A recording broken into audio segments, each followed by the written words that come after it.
Assalamualaikum warahmatullahi wabarakatuh. Alhamdulillah nahmaduhu wa nasta'inuhu wa nastaghfiruh wa na'udzu billahi min shururi anfusina wa min sayyiati a'malina.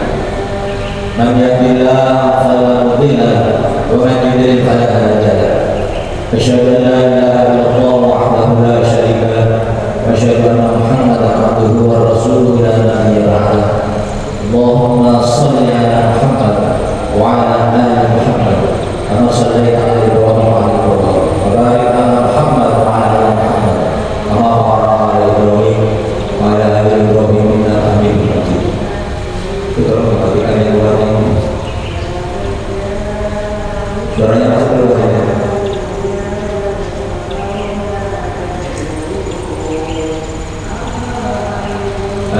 Jamaah rahimahullah, alhamdulillah kita panjatkan rasa syukur kita kepada Allah Subhanahu wa taala. Allah masih memberikan rangkaian kenikmatan yang tak ternilai, tak terhingga bagi kita semuanya. Nasihat atau peluang iman dan Islam dengan nikmat itu Allah ingatkan kita sama-sama bisa memenuhi panggilannya. Kita laksanakan sholat subuh secara berjamaah. Sama-sama kita berdoa mohon semoga Allah Subhanahu wa taala menerima semua amal ibadah kita. Amin ya rabbal alamin. Salawat serta salam sama-sama kita sampaikan pada uswah kita kedua kita Muhammad sallallahu alaihi wasallam. Ya rahimahullah, di antara rangkaian ibadah haji dan umroh, karena umroh juga dari bagian dari haji, ada ibadah yang kita ikuti bagian dari umroh, yaitu berlari-lari masjid dari Safa dan Marwah. Seperti pertemuan sebelumnya teman sekalian, ibadah haji umroh itu adalah nampak kilas dari kehidupan orang-orang mulia. Maka Safa Marwah juga merupakan nampak kilas kehidupan orang-orang mulia itu, dan bersama-sama kita yakini bahwa nampak kilas kalau itu disyariatkan dalam agama kita pasti ada sesuatu yang penting yang perlu menjadi pelajaran bagi kita dalam mengarungi kehidupan. Nah, hari ini kita akan membahas apa dan bagaimana sa'i antara Safa dan Marwah itu, kemudian pelajaran apa yang kita ambil dari. Tapi sebelum kesana teman sekalian, kita flashback sejarah kehidupan keluarga mulia itu, keluarga yang mestinya menjadi teladan bagi kita semuanya, sebagaimana disampaikan oleh Allah Subhanahu wa taala dalam surat Al-Mumtahanah ayat 40 minasyaitonir qad kanat lakum uswatun hasanatun fi Ibrahim walladzina ma'ahu. Sungguh telah ada teladan yang baik bagi kalian itu pada diri Ibrahim dan orang-orang yang bersama. Maka sudah pasti keluarga Ibrahim adalah orang-orang yang perlu kita sering pelajari di rumah dan kita ambil pelajaran dari. Khusus ibadah sa'i itu adalah nampaktilasi salah satu episode kehidupan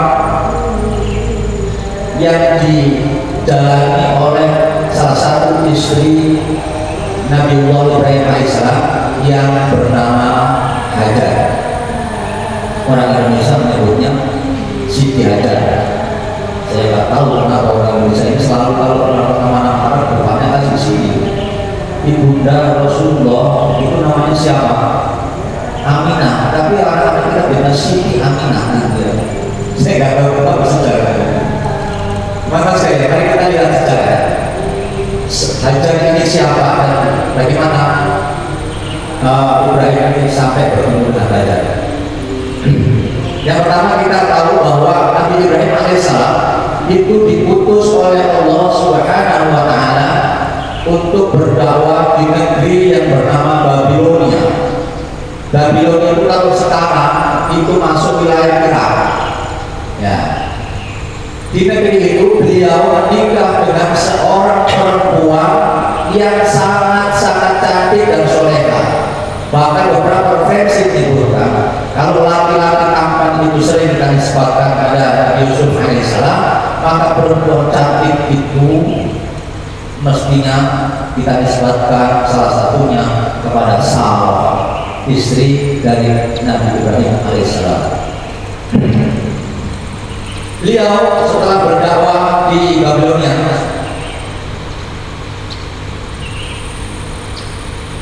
kemudian hijrahnya kemana? Ke Mesir. Di Mesir ini Ibrahim dan Sarah bertemu dengan penguasa. Beberapa versi sudah menyebutkan Fir'aun, tapi Fir'aunnya bukan Fir'aun yang Nabi Musa, ya. Fir'aun yang berbeda. Fir'aun yang satu ini kezalimannya itu khas. Apa? Ini penguasa tidak bisa melihat perempuan cantik. Siapapun dia, kalau perempuan cantik pasti diambil dari istrinya.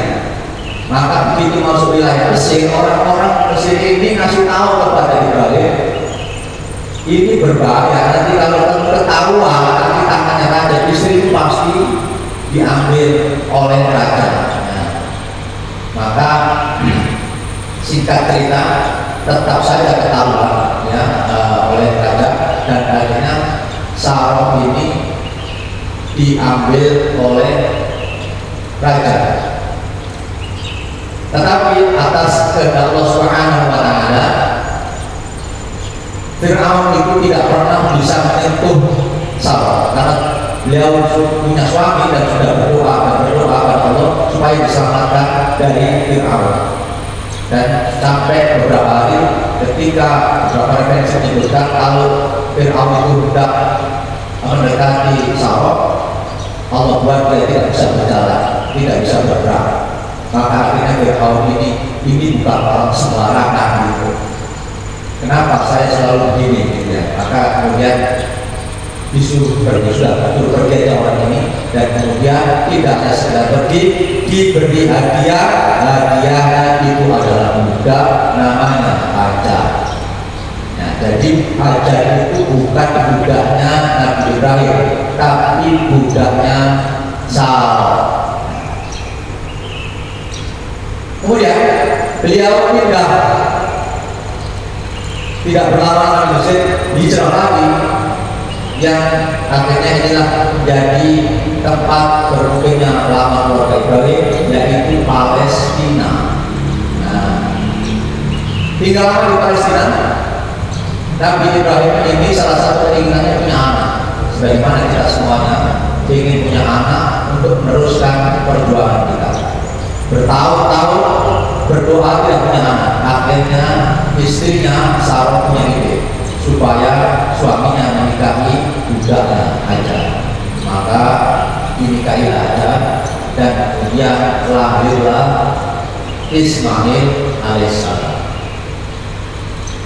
Begitu Ismail lahir, maka wajar saja Ibrahim ini lebih sering datang kepada Hajar, ya, karena ada anaknya. Maka mulailah timbul perasaan iri di hati Sarah. Ya. Padahal tadi siapa yang menyuruh? Yang menyuruh kan Sarah ya. Nah, makanya bapak jangan percaya kalau disuruh ditaruh di sana istrinya ya. Cuma siapa yang menyuruh itu? Yang ada yang menyuruh. Maka Sarah bilang, jauhkan saja Ismail dan Hajar dari saya supaya tidak kelihatan. Karena kalau kelihatan itu nanti perasaannya makin tidak enak. Maka sudah turun perintah Allah Subhanahu wa taala kepada Ibrahim untuk membawa Hajar dan Ismail pergi jauh. Kemana? Tidak tahu. Pokoknya bawa pergi saja. Berhari-hari mereka berjalan, siang kepanasan, malam dinginnya Dulu belum ada tol, belum ada jalan raya, belum ada gojek, tidak ada. Betapa perjalanan kita aja yang umroh naik bis dari Madinah ke Mekah sudah capek. Ini menempuh perjalanan sulit berhari-hari, berminggu-minggu, sampai suatu ketika mereka tiba di sebuah lembah. Tidak ada pohon, tidak ada tanaman, jangankan tanaman, rumput saja tidak ada. Ibrahim duduk di antara bebatuan, bongkahan-bongkahan batu. Itulah reruntuhan Ka'bah yang dulu pernah dibangun oleh Nabi Adam alaihissalam. Turun perintah kepada Ibrahim alaihissalam untuk meninggalkan anak dan istrinya di tempat itu. Kalau Bapak, seandainya kita punya anak bertahun-tahun, pengen punya anak, terus punya anak disuruh meninggalkan di tempat yang tidak ada kehidupan sama sekali, ini perintah Allah. Bagaimana menyampaikan? Ibrahim pun begitu. Dia tahu ini perintah Allah, tapi tidak bisa menyampaikan. Beliau diam lama. Memang itulah laki-laki. Kalau ada masalah langsung diam. Itulah bedanya laki-laki sama ibu-ibunya. Laki-laki itu kalau ada masalah diam, ibu-ibu itu kalau ada masalah tidak bisa diam. Nah, itu maka kalau suami pulang kantor langsung diam, ya jangan pakai ditanya-tanya, ya. Jawabannya sudah pasti, nggak ada apa-apa, pasti gitu. Ya. Maka Hajar tahu ini suaminya kok diam lama, pasti ada masalah. Didekati suami. Ibrahim tahu ini nanti ditanya, jawabnya bagaimana? Maka Ibrahim langsung berdiri dan membelakangi Hajar. Maka Hajar tahu, aku mau ditinggal. Dipegang tangan suami kuat, kemana kuat? Gak bisa jawab, jawabnya bagaimana ini? Tuhan, mau kemana Tuhan? Ibrahim tidak menjawab. Mau dijelaskan kayak apa ini? Ditanya 3 kali suaminya tidak menjawab, maka Hajar kemudian paham. Segera diganti pertanyaan. Tuhan, ini perintah Allah Tuhan. Langsung Ibrahim mengaku, iya benar. Kalau begitu Tuhan, tinggalkan kami Tuhan. Allah tidak akan menyia-nyiakan hamba-Nya. Maka Ibrahim pun pergi, dan masalah mulai timbul karena di situ tidak ada orang, tidak ada tumbuhan, tidak ada apapun, tidak ada kehidupan. Masalah yang paling berat dirasakan oleh Hajar ketika Ismail mulai menangis. Kalau dia sendiri kelaparan tidak apa-apa, bukankah begitu orang tua itu? Kalau dia sendiri merasakan derita itu masih ringan, tapi kalau anaknya yang merasakan, itulah masalah yang berat. Begitu Ismail menangis, Hajar panik, mau kemana ini? Mau minta tolong siapa ini? Maka Hajar kemudian hanya bisa berlari dari sofa, marah, bolak-balik 7 kali. Setelah melakukan 7 kali, Hajar menyerah. Sudah tidak ada. Ya Allah, sudah tidak ada ya Allah. Justru saat itulah Allah keluarkan air Zam-Zam dari kaki Ismail, tempatnya di kaki Ismail alaihissalam. Nah, Bapak sekalian, pelajaran apa yang harus kita ambil dari kisah ini? Mengapa Allah mensyariatkan kita untuk menapakilasi serial kehidupan ajar hari kita? Yang pertama, apa sekalian, bahwa dalam hidup ini akan ada periode sulit dalam hidup kita yang pasti kapanpun akan kita lalui. Allah Subhanahu wa Ta'ala informasikan itu pada kita semuanya dalam surat Al-Baqarah ayat 155. A'udzubillahi minasyaitonir rajim. Wa lanabluwannakum bisyai'in minal khawfi wal ju'i wa naqsin minal amwali wal anfusi wat thamarat wa basyiril sabirin. Artinya dan kami pasti akan menguji kamu dengan sedikit ketakutan, kelaparan, kekurangan harta, jiwa dan buah-buahan, dan sampaikanlah kabar gembira kepada orang-orang yang sabar.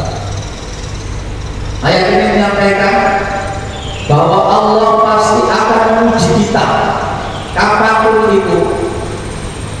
Kalau tidak kemarin ya nanti depan atau sekarang ini akan Allah uji kita dengan sedikit ketakutan, kelaparan, kekurangan harta, jiwa dan buah-buahan. Maka sekalian, hidup ini seperti roller coaster, tidak selamanya kita di atas. Suatu saat akan datang masanya kita ada di bawah. Saat pulang, biasanya sebagian besar kita merasakan ujian yang berat. Jadi kalau hari ini kita sedang dalam enak-enak saja hidupnya, ekonominya lancar, bersiaplah episode dari akan datang kepada kita. Ujian itu pasti datang sebagai bagian yang tak terpisahkan dari keimanan kita. Bukankah kita tahu anak-anak sekolah kita yang kita kirimkan ke sekolah, mereka juga diuji oleh mekanisme. Kalau kita punya anak, kemudian kita biayai daftar ulang SPP dan lain sebagainya, periode tertentu 3 tahun dia tidak ujian, maka kita pertanyakan, kamu sekolah benar atau tidak? Kok nggak ada ujiannya? Maka kita pun sebagai orang yang beriman, yang sudah daftar sebagai orang yang beriman, kok tidak diuji, maka sebenarnya perlu kita pertanyakan, saya ini terdaftar atau tidak? Karena Allah yang sampaikan bahwa kita itu pasti akan diuji oleh Allah Subhanahu wa Ta'ala.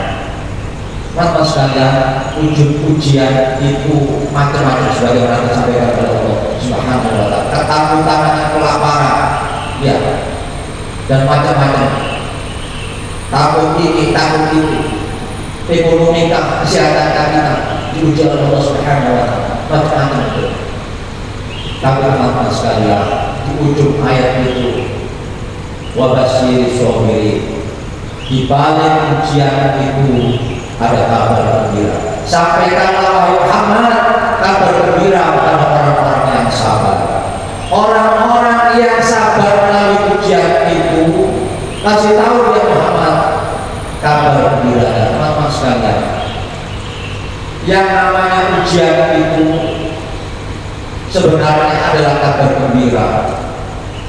Ujian itu adalah bagian tak terpisahkan kalau kita ini mau naik kelas. Ya, apa saja itu, mau latihan bela diri, kalau mau naik kelas diuji dulu. Sekolah juga begitu. Ya, maka kalau kita sudah di bawah punya ujian, kita mestinya bergembira. Ini kesempatan yang Allah berikan kita untuk naik kelas. Tidak semuanya orang yang sekolah itu boleh ikut ujian karena tidak memenuhi kriteria. Mungkin tidak bayar SPP, mungkin masuknya itu kurang. Ya, kalau ujian semester itu kalau masuknya kurang, absennya kurang, tidak boleh ikut ujian atau kurang syarat itu. Kalau Anda masuk kriteria berarti sudah syarat-syarat minimal sudah terpenuhi, maka bergembira. Anda diberi kesempatan oleh Allah Subhanahu wa Ta'ala untuk segera naik kelas. Anak-anak kita yang masih kecil, ya, kalau badannya ada Nah ini sebentar lagi mau bisa jalan, mau ada kemampuan yang mau bisa, itu biasanya badannya gak enak dulu ya. Maka dalam hidup pun begitu, kalau Allah sudah kasih ujian maka bergembiralah, di balik ujian itu ada kabar gembira. Teman sekalian, masalah-masalah dalam kehidupan ini dibutuhkan ya. Masalah itu berguna baik bagi jasmani dan rohani kita. Hidup yang tidak ada masalah sama sekali, tidak ada ujiannya, itu tidak baik bagi jasmani dan rohani. Saya pernah punya seorang ustaz saya itu pernah ke dokter, lama diperiksa gitu, belum tahu sakitnya, sakit apa. Akhirnya dokternya tanya, Pak, punya apa ya? Nggak apa, anak saya 3. Anaknya gimana? Ya baik-baik saja itu dok. Sama istri gimana? Alhamdulillah. Nggak punya utang. Ini dokter nanya-nanya diri jawab begitu nih. Katanya begini, Bapak ini kurang masalah kayaknya. Kok kurang masalah? Ini jantungnya detaknya lemah sekali. Mau coba utang-utangnya banyak, nanti kalau ditagirin itu kan deg-degan gitu. Jadi Bapak ini detak jantungnya terlalu lemah, nanti nggak pernah masalah gitu. Jadi masalah itu dibutuhkan supaya kita ini yang merasa pusing, merasa deg-degan itu penting. Kalau nggak terlalu lagi itu nggak ada kaitan gitu. Bapak ini jantungnya kurang kali. Mau utangnya banyak, nanti kita takdir itu deg-degan, kita takdir pendidikan gitu. Masuk beliau tidak ada masalah. Kita itu punya masalah perlu, baik kita saudara dan rohani juga. Apa sekalian? Kita ini punya ketahanan ini, kesabaran. Biasanya karena sudah pernah melalui masalah-masalah yang berat. Orang yang pernah melalui masalah yang berat itu cenderung lebih sabar. Ya karena yang sudah lihat berat juga pernah, yang sudah pernah dilewati. Saya pernah sering cerita ke bapak saya itu sakit itu sudah mengalami sakitnya berat-berat. Masya Allah, saya sering. Beliau pernah cerita bapak ini kalau uang bapak berobat bisa beli rumah di belakang. Saya itu kalau lihat bapak saya sakit, bapak sekalian saya takut baru-baru saya. Mukanya ini sama sekali tidak pernah lihat keluh baru istimewa aja biasa saja. Karena sudah pernah sakitnya berat-berat. Pernah saya pulang dari Malang itu kan saya tidak tiap bulannya gantian sama kakak saya.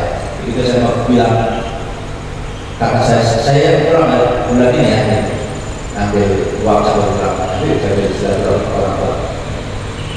Kakak saya bilang, dia cepat pulang sama saya. Kok musim-musim dulu kan gak ada itu, bapak sakit. Sampai tahu dari mana bapak sakit? Bulan awal saya pulang, bapak sakit. Kok nggak bilang? Saya protes kata nggak bilang. Apa kata bapak saya? Nggak boleh bilang sedikitnya, jangan kasih tahu. Saya pulang bapak saya sakit. Bapak sudah 3 bulan akan saya cari. Itu biasa saja ngomongnya, nggak ada muka ini masuk. Jadi teman sekalian, masalah-masalah itu kita butuhkan supaya kita ini menjadi dewasa, jadi tahan batin menghadapi masalah-masalah itu menjadi lebih santai. Itu dibutuhkan dalam kehidupan kita baik jasmani maupun rohani. Karena teman sekalian, periode-periode sulit itu dibutuhkan dalam hidup kita untuk menjadikan kita itu menjadi lebih kuat. Ya, saya sering melihat betapa alam semesta ini mengajari kita bahwa melalui yang bisa kita perhatikan. Contohnya itu metamorfosis. Dari ulat bermetamorfosis, kemudian setelah lewat metamorfosis itu keluar ulat ini dari kuku. Ulat itu mayoritas orang itu jijik, tapi tidak ada orang itu yang jijik terhadap tubuh. Semuanya suka. Tetapi ular dari kuku ini harus lewat yang namanya metamorfosis. Ketahui teman-teman sekalian, di dalam metamorfosis itu ada periode yang genting yang sulit. Ketika kuku-kuku itu sudah jadi, tapi belum keluar, masih ada di dalam itu dan berusaha keluar melawan gigitan cangkangnya itu untuk memecahnya itu. Itulah saat yang paling berat. Maka jangan pernah ditolong itu. Artinya kalau kita kasih yang kemudian kita buka begini supaya dia tidak kesulitan, terus kita keluarkan kuku-kukunya, maka yang terjadi adalah seekor kuku-kuku yang tidak pernah bisa terbang selama-lamanya. Dia hidup memang, tapi tidak bisa terbang. Karena justru kesulitan itulah yang didesain oleh Allah untuk membuat sayapnya ini kuat. Dan itu mau kita hilangkan, nanti akan jadi masalah. Maka saya sering misalkan, jangan pernah potong kepompong ini. Ya, maka sekalian, dalam hidup ini banyak kita berusaha menghilangkan kesulitan itu. Contohnya ini enggak. Kita semuanya familiar ini, baby walker ya. Maksudnya mau memotong supaya anak itu tidak mengalami kesulitan ketika biasa belajar berjalan. Teman-teman ketahuilah, sudah banyak penelitian ini tidak baik bagi anak kita. Singapura sudah bikin undang-undang orang tua tidak boleh beli ini. Kalau beli ketahuan dipidana orang tua. Bayangkan ini. Kenapa? Karena kesulitan belajar itu dibutuhkan anak kita supaya kakinya kuat. Ini mau kita potong. Nanti kakinya ada kerja berjalan, tapi kakinya lemah. Ya, inilah alam semesta ini mengajarkan kita. Kesulitan itu dibutuhkan supaya kita ini menjadi pribadi yang kuat. Ada istilah ini, laut yang tenang tidak pernah melahirkan laut yang andal. Ya, hidup itu yang tenang-tenang saja, lurus-lurus saja, tidak akan melahirkan pribadi yang andal. Orang-orang yang hari ini hebat, orang-orang yang hari ini kita kagumi, itu pasti sudah digoncang gelombang bermacam-macam. Maka beliau hari ini menjadi orang-orang yang hebat. Ujian itu memunculkan potensi terbaik kita. Ya, teman-teman sekalian, dalam kondisi terjepit kita ini bisa kreatif, muncul ide-ide yang kita sudah kemampuan kita yang asal itu. Kalau kita ini dikejar angin, itu lari kita jauh lebih cepat itu. Ya, maka ada seorang pelatih di Australia itu mempraktekannya. Jadi setelah anak-anak itu disuruh kasih waktu belajar seminggu, suruh buat rekor yang tertinggi ya. Semuanya sudah catatan rekor 100 meter gitu. Dikasih tugas belajar terus supaya dalam waktu sebulan rekor ini harus pecah. Bisa pecah enggak? Akhirnya pelatihnya itu punya cara. Beliau sewa buaya kecil itu di tempat penangkaran buaya. Begitu dia sprint buayanya langsung diceburkan supaya anak-anak berbeda buaya apa ya? Semuanya akan mencatat rekornya. Kenapa? Karena takut begitu buaya. Kita ini kan nggak akan keluar kemampuan kita yang sebenarnya kalau nggak punya masalah. Kalau hidupnya santai-santai saja nggak akan keluar. Maka Allah datangkan masalah supaya kita tahu ternyata kita ini hebat. Mama sekalian dapat oleh Allah. Allah Subhanahu wa taala ya. Sesungguhnya Allah apabila mencintai suatu kaum, maka dia akan menguji mereka. Barang siapa yang ridho niscaya dia akan memperoleh ridhonya, dan barang siapa yang murka, dia akan mendapatkan kemurkaan. Maka sekalian ujian dalam kehidupan itu adalah tanda Allah mencintai kita. Tidak ada orang yang di dunia ini yang lebih dicintai oleh Allah Subhanahu wa taala melebihi Rasulullah SAW. Tetapi perhatikan, apakah hidupnya Rasulullah itu santai-santai saja? Tidak. Semenjak kecil dari yatim kemudian berdalam menjadi jatuh, hidupnya penuh dengan masalah. Maka itu bagian yang tidak terpisahkan. Kalau Allah mencintai kita, maka Allah akan memuji kita. Nah, teman-teman sekalian, lalu bagaimana supaya kita bisa menjalani setiap periode sulit dalam hidup kita itu dan kita memperoleh hasilnya alias kita naik kelas? Apa yang kita lakukan? Yang pertama, yang terpenting bagi kita itu adalah bagaimana kita itu melihat ujian, bagaimana cara pandang kita itu terhadap ujian. Artinya isi kepala kita ini jauh lebih penting ketika kita menghadapi persoalan. Teman sekalian, barangkali sudah saya sampaikan, pikiran kita ini tidak hanya ada di kepala kita. Pikiran kita ini seperti HP itu yang menyebarkan sinyal. Dia gelombang yang menyebar kemana-mana, mempengaruhi diri kita sendiri, mempengaruhi orang sekitar kita. Dia menarik keadaan-keadaan seperti yang kita pikirkan. Maka orang Barat punya namanya the law of attraction, hukum tarik menarik. Manusia itu menarik apa yang dipikirkannya. Maka cara kita melihat ujian itu jauh lebih penting. Itulah yang harus kita benahi dulu. Ya, pikiran kita ini teman sekalian akan mempengaruhi diri kita tubuh kita. Ya, ini ada beberapa penelitian yang bisa sampaikan ya, supaya kita hati-hati dengan kita melihat sesuatu cara pandang kita. Pikiran kita ini harus kita kendalikan. Ya. Tubuh kita ini dipengaruhi oleh pikiran kita. Ada sebuah penelitian. Jadi ada profesor di Amerika itu habis kuliah, dia sebenarnya melakukan penelitian tapi tidak dikasih tahu mahasiswanya. Selesai kuliah mau ujian penutupan, diajaklah pergi ke sebuah kafe mahasiswanya semuanya.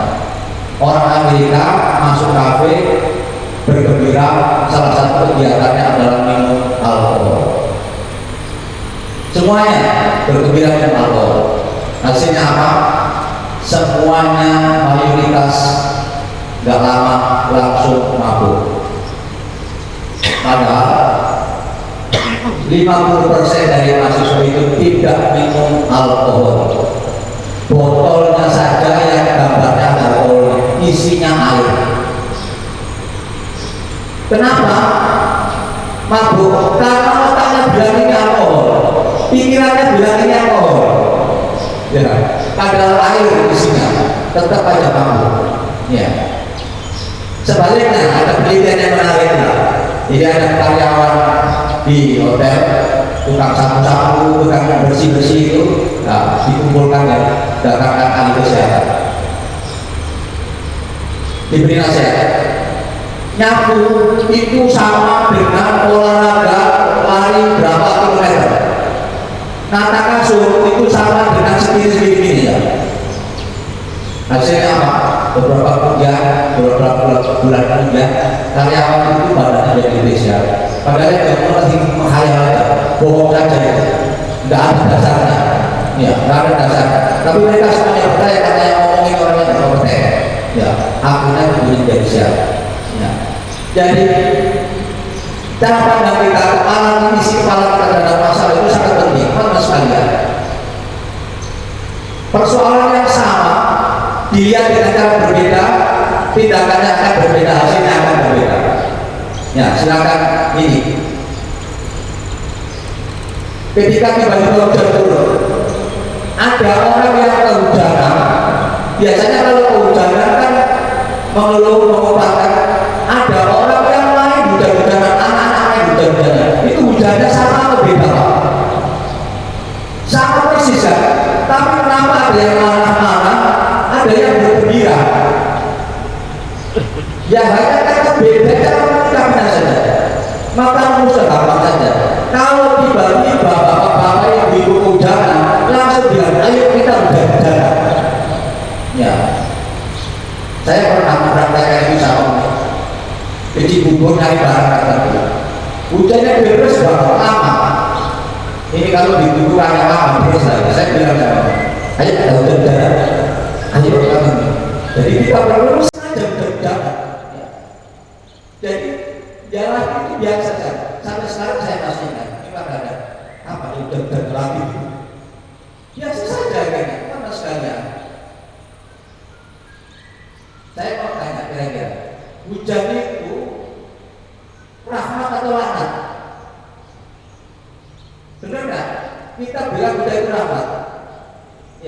wujud kita kagak bisa begitu enggak? Kenapa kalau nggak hujan kita lari? Kalau rahmat kan kita mesti keluar ini. Ya, itulah bedanya orang Indonesia sama orang Arab, ya kan? Orang Indonesia itu kalau hujan lari masuk ke rumah, kalau orang Arab itu lari keluar rumah, ya kan? Dan itu kita ajarkan pada anak kita. Itulah kenapa anak kita kalau hujan sakit, anak kita ajari. Ya, hujan itu tidak bikin sakit. Kita ajar kepala kita yang bikin hujan itu sakit. Ya, makanya kita harus pusing kenapa hujan dari mana itu? Ya kan kepala kita bilang kalau hujan itu nanti kepala pusing ya. Maka mulai sekarang aja kalau hujan hujan ajarin gitu. Nanti nggak apa-apa. Hujan itu bagus. Ya itu sehat. Sama dengan teman-teman sekalian. Saya punya kisah. Ini kisahnya teman saya. Grupnya pertama. Di tahun jadi besar negara itu, karena sering komunikasi sama saya, dia bilang, teman-teman saya bilang, saya ingin buang masukan, saya bilang, saya ingin buang, saya ingin bermusika, ya. Jadi dia bilang, apa yang terjadi? Sekarang dia jadi direktur utama anak perusahaan pertama. Kata orang-orang dulu juga, sekarang ditarik di Jakarta jadi direktur utama anak perusahaan. Baik, ini bagaimana kita menyikapi itu, bagaimana kita bertahan, maksudnya lebih penting. Maka ketika ujian itu datang, hadapi ujian itu dengan berbaik sangka, sebagaimana Hajar ketika mau ditinggal Ibrahim, dia mengatakan Allah tidak akan menyia-nyiakan hambanya. Walaupun dia tidak tahu nanti hasil akhirnya seperti apa, tapi diucapkan di awal ujian itu datang, Allah tidak akan menyia-nyiakan hambanya. Walaupun tidak tahu pertolongan nanti seperti apa. Allah Subhanahu wa taala berfirman di dalam surat Al-Hujurat ayat 12. Ya ayyuhalladzina amanu ijtanibu katsiran minadh dhanni inna ba'dadh dhanni itsm. Ya. Hai orang-orang yang beriman, jauhilah berprasangka karena sesungguhnya sebagian berprasangka itu adalah dosa. Teman sekalian, banyak berprasangka itu dosa. Tahuilah kalau Allah bilang dosa itu pasti buruk. Maka hindari berprasangka buruk. Begitu ujian datang kita harus berprasangka baik. Salah satu caranya ini Allah mau ngasih apa ke saya sehingga saya harus diuji dulu. Allah mau angkat saya ke mana nih? Kenapa ini harus saya diuji? Berarti ada sesuatu. Itulah cara pandang teman sekalian. Bahwa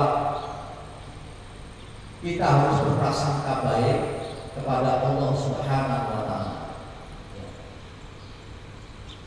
Kata Allah Subhanahu wa taala, aku tergantung prasangka hamba. Rasulullah SAW itu pernah jenguk salah seorang sahabat yang sudah tua berbulan sakit demam. Rasulullah mengatakan pada sahabat yang sakit ini, semoga sakit ini menjadi penggugur dosa. Orang itu jawab, tapi demam ini beda ya Rasulullah, demam ini betul-betul panas, dan kalau kena orang yang sudah tua seperti saya, biasanya mengantarkannya ke liang lahat. Kata Rasulullah, kalau begitu perasaan kamu, maka begitulah janjinya. Ya, kalau begitu perasaan kamu, maka begitulah janjinya. Teman-teman sekalian, hati-hati dengan prasangka. Allah sendiri yang menyampaikan, kalau kita berprasangka baik, nanti yang datang kebaikan. Tapi kalau kita berprasangka buruk, yang Allah datangkan keburukan pada kita. Banyak orang itu tidak sadar bahwa dia sedang berprasangka baik. Kalau kita berprasangka buruk, cenderung tindakan kita akan buruk dan kemudian mengantarkan kita kepada keadaan buruk. Ya, kalau kita berprasangka baik, maka tindakan kita akan cenderung membuat keadaan menjadi, kalau berprasangka baik cenderung akan jadi baik. Teman sekalian, ya hati-hati. Terutama saya mengingatkan kita ini tanpa sadar sering berprasangka buruk kepada orang-orang sekitar kita tanpa sadar, terutama orang yang kita cintai. Kita tanpa sadar. Kenapa hari-hari ini banyak orang tua itu overprotective kepada anaknya? Kira-kira kenapa? Kenapa anak-anak itu harus dilindungi begitu ketatnya? Kenapa kira-kira? Ayo, apa yang ada di kepala para orang tua itu? Karena orang tua itu beranggapan anaknya lemah sehingga perlu dilindungi kan? Coba perhatikan. Kenapa banyak orang tua hari ini overprotective kepada anaknya? Karena sebenarnya dia menganggap anakku lemah sehingga perlu saya dilindungi. Jadinya apa? Apa jadinya? Anak saya lemah. Ya, kenapa? Karena diawali berprasangka buruk. Ya, karena diawali berprasangka buruk. Kita ini tindakan kita akan dipandu oleh isi kepala kita, prasangka kita akan bertindakan kita. Ya. Melihat fakta yang sama, itu tindakan kita dipengaruhi oleh bagaimana kita melihat persoalan. Mas sekalian yang dirahmati Allah, misalnya ini, saya kasih contoh, saya sering tindakan. Misalnya kita melihat ada data gitu ya, di perumahan di sektor Gandaria ini mayoritas orang sudah punya kompor gas. Itu bagi yang melihat sisi negatif. Kalau begitu sudah tidak perlu lagi kita kalau jualan di sini tidak ada, semuanya sudah punya, buat apa jualan di sini? Ya, itu cara melihat negatif. Tapi orang yang melihat sisi positifnya, kalau semua sudah pakai kompor gas, berarti ada kebutuhan yang terkait dengan kompor gas. Jadi faktanya sama, tapi orang bisa melihat dengan cara yang berbeda-beda. Nah, ya orang maka tindakan kita itu dipengaruhi oleh perasaan tadi. Bagaimana kita menghadapi ujian itu juga dipengaruhi oleh cara kita melihat bagaimana ujian kita lihat. Maka ajar mengawalinya dengan Allah tidak akan menyanyiakan amal. Nah, teman sekalian, ketika masalah itu datang, masalah yang terberat dirasakan oleh Hajar adalah ketika Ismail nangis. Maka yang dia lakukan berlari dari Sofa dan Marwah mencari solusi dari masalahnya. Sudah pernah saya sampaikan, seingat saya ya. Kita melakukannya berlari dari Sofa Marwah, sa'i. Ketika kita umroh berapa kali? 7 kali. Apakah Hajar dulu 7 kali? Allah Ta'ala. Ya. Kenapa saya bilang begitu? Karena 7 itu selain maknanya adalah angka 7 antara 6 dan 8, 7 itu juga punya makna banyak.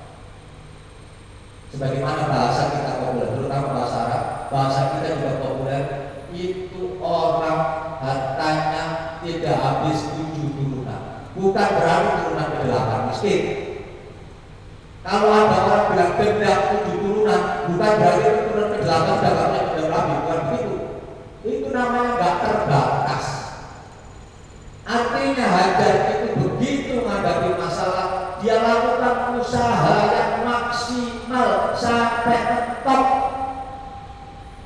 7 kali. Hanya itu yang bisa dilakukan, tapi dilakukan maksimal. Setelah itu baru Allah berikan solusi. Tapi usaha dulu, maksimal sampai top, baru Allah berikan solusi. Sudah merah, ya Allah, sudah ya Allah, sudah 7 kali terima kasih. Allah keluarkan solusi dari Allah yang Hajar tidak pernah menduganya. Tidak pernah Hajar menduganya.